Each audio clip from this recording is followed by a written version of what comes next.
Hello guys, इस video में हम बात करेंगे पीसीआर की। पीसीआर का मतलब होता है पॉलीमरेज चेन रिएक्शन, और कैसे ये गेम चेंजर है बायोटेक के अंदर। तो चलिए बात करते हैं पीसीआर की। सबसे पहले तो फुल फॉर्म जो है वो है पॉलीमरेज चेन रिएक्शन।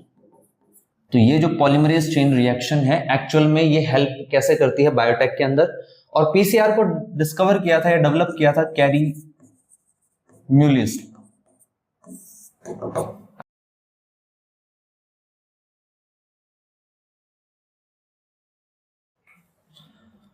यहां पे यू नहीं आएगा। तो कैरी म्यूलिस ने बेसिकली क्या किया? कैरी म्यूलिस ने देखो, वो सबसे पहली जो बायोटेक की कंपनी थी अमेरिका में, उसमें काम करते थे। और बेसिकली उनका टास्क ये था कि हम डीएनए को किस तरीके से समझ सके, या फिर डीएनए की स्टडी प्रॉपरली कैसे कर सके। तो कैरी म्यूलिस को ऐसे ही एक बार गाड़ी चलाते चलाते, और उन्होंने एलएसडी का नशा कर रखा था, तो एक आइडिया आया कि क्यों ना हम डीएनए की कॉपीज बहुत सारी बना दें। अब डीएनए की कॉपीज बनाने के लिए बिल्कुल सिंपल तरीका है, डीएनए को रेप्लिकेट करवा लो। लेकिन डीएनए को रेप्लिकेट करवाने के लिए आपको पहले डीनेचुरेशन करना पड़ेगा। डीनेचुरेशन का मतलब क्या है कि ये जो दो स्ट्रैंड हैं डीएनए की, जो आपस में ऐसे हाइड्रोजन बॉन्ड से जुड़ी हुई हैं, इनको सेपरेट करना पड़ेगा। आर्टिफिशियली इनको सेपरेट करने के लिए आपको हाई टेम्परेचर देना पड़ेगा। ठीक है, उसके बाद में प्राइमर लगेगा। ठीक है, प्राइमर लगने को बोलते हैं एनेलिंग। और उसके बाद में प्राइमर की हेल्प लेते हुए जो डीएनए पॉलीमरेज एंजाइम है वो आगे अपना काम करेगा, मतलब इस स्ट्रैंड के हिसाब से जो भी यहां पे कोड है उसका कॉम्प्लीमेंट्री यहां पे नया कोड बना देगा। ठीक है, तो पहले तो यहां पे प्राइमर लगा, और फिर बाद में इसको न्यूक्लियोटाइड अरेंज करते करते एक दूसरे को कॉम्प्लीमेंट्री स्ट्रैंड बनाते हुए ये नए डीएनए बना देगा। तो एक डीएनए से मेरे पास दो मॉलिक्यूल डीएनए के आ गए यहां पे। ठीक है, तो हर बार डबल हो जाता है। तो एक्सटेंशन इसका थर्ड स्टेप है। अब डीनेचुरेशन को हाई टेम्परेचर पे करवाते हैं। प्रॉब्लम यह है कि at high temperature DNA polymerase जो है, जो एंजाइम है जो बेसिकली न्यूक्लियोटाइड्स को अरेंज करेगा, वो भी डीनेचर हो जाता है और किसी काम का नहीं रहता। तो कैरी म्यूलिस ने पहले तो ये सोचा था कि क्यों ना मैं ऐसा करूं कि टेम्परेचर पहले बढ़ाऊं, डीनेचर हो जाए, फिर टेम्परेचर को कम करूं, और फिर जो है मैं उसके अंदर एंजाइम डाल दूं। तो ये एक साइकिल हो गई। अब दूसरी साइकिल के लिए फिर से डीनेचर करना पड़ेगा, फिर टेम्परेचर बढ़ाओ और नया एंजाइम डालो, क्योंकि पुराना जो डाला था वो तो खराब हो गया। तो बेसिकली इस बात का सॉल्यूशन उन्हें बहुत समय बाद में मिला। एक्चुअल में एक गर्म लेक थी। गर्म लेक मैं इसलिए बोल रहा हूं क्योंकि वहां पे पानी जो है वो काफी ज्यादा गर्म था। तो कई साइंटिस्ट उसमें देख रहे थे कि क्या इसके अंदर कोई ऑर्गेनिज्म रह सकता है। तो हाँ, उसके अंदर एक ऑर्गेनिज्म था जिसका नाम है थर्मस। एक बैक्टीरिया यहां पे था जिसका नाम है थर्मस एक्वेटिकस। ये कैसी हैबिटेट में रहता है? ये हाई टेम्परेचर एक्वेटिक हैबिटेट में रहता है। इसका नाम भी इसीलिए पड़ा है थर्मस एक्वेटिकस। थर्मस का मतलब हो गया हाई टेम्परेचर या हॉट, एक्वेटिकस मतलब एक्वेटिक हैबिटेट में रहने वाला ऑर्गेनिज्म। अब ये जब हाई टेम्परेचर में रहता है तो इसके एंजाइम्स भी जो हैं उसी अकॉर्डिंग काम करते हैं, यानी हाई टेम्परेचर पे डीनेचर नहीं होते। तो जब कैरी म्यूलिस को ये बात पता चली तो उसने सोचा क्यों ना मैं हाई टेम्परेचर पे जो ऑर्गेनिज्म रह रहा है, यानी इसका डीएनए पॉलीमरेज भी हाई टेम्परेचर पे स्टेबल रहेगा, तो क्यों ना मैं बार बार टेम्परेचर कम करना फिर दोबारा से एंजाइम डालना, ये बहुत हेक्टिक प्रोसेस हो गई। और इसमें कई बार जो प्रोसेस है वो प्रॉपरली हो भी नहीं पाती, क्योंकि टेम्परेचर का बहुत रेगुलेशन टाइट रखना पड़ता है। तो क्यों ना ये एंजाइम डाल दिया जाए। तो बेसिकली यहां से पीसीआर जो है पूरी तरीके से डेवलप हुई। तो अब कुछ नहीं करना, आपको दो स्ट्रैंड वाला एक डीएनए लेना है। ओके, सबसे पहले इसका डीनेचुरेशन करेंगे। अब टेम्परेचर बढ़ाने से कोई फर्क तो पड़ेगा ही नहीं, एंजाइम पे कोई फर्क नहीं पड़ेगा, ये डीनेचर हो गया।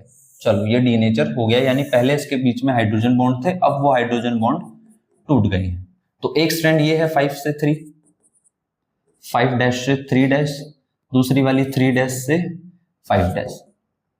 तो ये दोनों स्ट्रैंड्स जो हैं वो अलग अलग हो चुकी हैं। अब यहाँ पे प्राइमर लगेगा। अब जिन बच्चों को ये नहीं पता कि प्राइमर लगता क्यों है, तो पहली बात तो यहाँ लगेगा प्राइमर 3 यानी 5 से 3, और इसमें यहाँ लगेगा प्राइमर 5 से 3। इस स्टेप को बोलेंगे एनेलिंग। अब प्राइमर क्यों लगता है बेटा? जो डीएनए पॉलीमरेज है वो सिर्फ एक डायरेक्शन में न्यूक्लियोटाइड को ऐड कर सकता है, और वो डायरेक्शन है 5 से 3। तो डीएनए पॉलीमरेज की ये आप लिमिटेशन मान सकते हो कि डीएनए पॉलीमरेज सिर्फ 5 से 3 डायरेक्शन में ही क्या करता है, न्यूक्लियोटाइड्स को ऐड करता है। इसके अलावा एक और बड़ी प्रॉब्लम यह है कि ये इनिशिएट नहीं कर सकता। इनिशिएशन ऑफ रेप्लिकेशन इसके बस की बात नहीं है। तो बेसिकली हमें क्या है, पहले से कुछ टुकड़ा देना पड़ेगा, कुछ डीएनए का टुकड़ा देना पड़ेगा जिसके ऊपर ये काम करेगा आकर। इसके ऊपर काम कैसे करेगा ये आकर? अब इसके ऊपर ये ऐसे न्यूक्लियोटाइड्स को अरेंज करता रहेगा और पूरा आगे इसको खींच देगा। ठीक है, तो नेक्स्ट मैं एक बार इसको दोबारा बनाकर जो एक्सटेंशन वाला स्टेप है वो समझाता हूं। तो इतना ध्यान रखना कि इनिशिएशन ऑफ रेप्लिकेशन नहीं कर सकता ये, तो इसको पहले से कोई टुकड़ा देना पड़ेगा। वो जो टुकड़ा है यही प्राइमर कहलाता है। ये भी हमने बनाकर इसमें डाले हैं। साथ में क्या डाले हैं? साथ में हमने डीएनए पॉलीमरेज डाला है। कौन सा वाला डीएनए पॉलीमरेज? जो थर्मस एक्वेटिकस से आया है, इसीलिए उसका नाम क्या रख दिया हमने? Tag polymerase.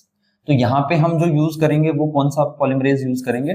Tag polymerase. इस एंजाइम में ये जो टी है थर्मस और ये है एक्वेटिकस। थर्मस एक्वेटिकस, ठीक है। तो ये डालेंगे ताकि ये बहुत हाई टेम्परेचर पे भी डी नेचर नहीं हो।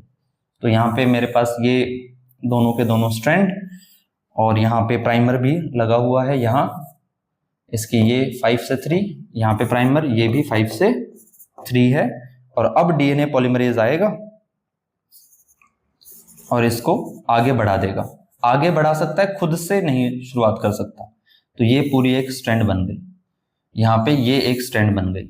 जो सीक्वेंस इस वाली में था उससे जस्ट कॉम्प्लीमेंट्री यहाँ पे आएगा, तो ये कॉम्प्लीमेंट्री होंगे, ठीक है।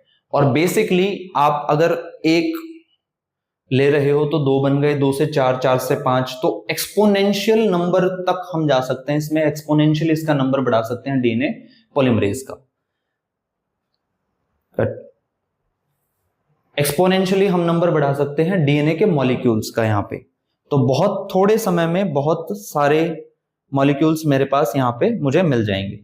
थोड़ा सा एक टेम्परेचर वगैरह भी आपको ध्यान रखना है। डीनेचुरेशन लगभग 94 डिग्री सेल्सियस, एनेलिंग लगभग 52 डिग्री सेल्सियस पे, और एक्सटेंशन 74 डिग्री सेल्सियस पे। ये वो टेम्परेचर है जिसपे इस मशीन में ऑपरेट होता है सारा काम। 74, 72 डिग्री सेल्सियस, ये सब सेल्सियस में है। ओके, तो आपको ये बातें ध्यान रखनी है इस पूरे टॉपिक के बारे में। और यहाँ पे ये जो मशीन है इसकी वजह से अगर मान लो कोई भी पैथोजन है, तो अगर मैं बोलूं कि भाई इसका सबसे मेन और इफेक्टिव यूज कहाँ है, तो अगर कोई पैथोजन है तो पैथोजन का डीएनए जब तक आप बाकी ट्रेडिशनल मेथड से डिटेक्ट करने की कोशिश करोगे, ट्रेस करने की कोशिश करोगे, तो डीएनए बहुत कम। और जब डीएनए की मात्रा बढ़ेगी और आप टेस्ट करके उसे ट्रेस कर पाओगे, उसे देख पाओगे कि ब्लड सैंपल में है या नहीं है, तब तक तो इन्फेक्शन बहुत ज्यादा बढ़ जाएगा। इससे बढ़िया ये है कि आप लो इसको और पहले से जो मात्रा कम है उसको पहले बढ़ा दो और फिर ट्रेस कर लो। तो कोविड के टाइम पे आपको पता होगा कि RT-PCR समथिंग एक टेस्ट होता था जिसकी हेल्प से हम ये पता करते थे कि भाई इन्फेक्शन है या नहीं है। एक और टेस्ट होता था एंटीजन एंटीबॉडी। तो ये जो है ये ज्यादा इफेक्टिव है। तो पीसीआर बेसिकली गेम चेंजर इसलिए हुई क्योंकि आगे चलकर हर हॉस्पिटल में, हर डायग्नोसिस के अंदर पीसीआर की हेल्प लेने लगे और ओवरऑल जो डेवलपमेंट है मेडिकल साइंस की वो और ज्यादा बेहतर हुई। आगे चलकर कैरी मुलियस को नोबेल प्राइज भी मिला है इसकी डिस्कवरी के लिए, तो आप ये बात भी ध्यान रख सकते हैं। तो इस लेक्चर में पर्टिकुलरली इतनी बातें हैं। 1983 के अंदर इसकी डिस्कवरी हुई थी। तो यहाँ पे मैं इस लेक्चर को एंड करता हूँ। आई होप आपको पीसीआर से रिलेटेड सारी बातें समझ में आई हूँ और इसके अलावा अगर आपको कोई भी टॉपिक पढ़ना है तो आप कमेंट सेक्शन में बता सकते हैं, स्पेसिफिक टॉपिक आपको बताना है उस पर मैं वीडियो बनाऊंगा। Thank you so much.